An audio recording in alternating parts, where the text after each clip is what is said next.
4 imbarcazioni per la pesca a strascico su una flotta di 19 verranno rottamate a Santa Margherita Ligure in forza del bando per la demolizione finanziato dall'Unione Europea. E potrebbe non essere chiusa qui perché si attende la pubblicazione di una graduatoria ulteriore che potrebbe includere altri 2 pescherecci, il che vuol dire che nell'arco di una stagione la flotta si riduce del 30%. Il piano triennale della pesca e dell'acquacoltura approvato dalla Giunta regionale Ligure prova a intervenire su questo problema che in realtà non è solo ligure. Nel Tirreno settentrionale fra Liguria, Toscana e Lazio saranno 23 i pescherecci fra i 12 e i 18 metri rottamati e su una dotazione finanziaria in grado di accogliere 250 domande in tutta Italia sono state presentate oltre 1000 richieste. È palese che le politiche dell'Unione Europea hanno portato anche veramente a una drastica riduzione del settore con una iperregolamentazione.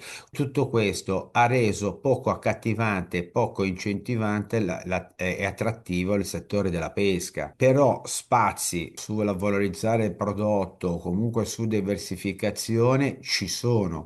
Il vero problema è che nel frattempo gli stessi operatori hanno cambiato una tendenza di non continuare la tradizione di famiglia, diciamo, portando la generazione successiva ad altre attività. Il piano è stato condiviso con le associazioni di categoria. Gli obiettivi sono 3: lo sviluppo sostenibile della pesca, con l'attuazione di piani di gestione regionali, ossia per aree omogenee, lo sviluppo sostenibile dell'agricoltura, per sostenere il consumo del prodotto ittico a fronte di una riduzione delle attività di pesca, e la competitività delle imprese. Può contare su una dotazione finanziaria complessiva di 11 milioni di euro, di cui il 50% proveniente dall'Unione Europea, il 35% dal Ministero dell'Agricoltura, della Sovranità Alimentare e delle Foreste e il 15% da Regione Liguria, risorse che saranno attivate attraverso bandi FEAMPA. Il programma prevede un sostegno per l'acquisto di pescherecci, proprio per favorire il ricambio generazionale. Ci sono tanti operatori che hanno presentato domanda e hanno superato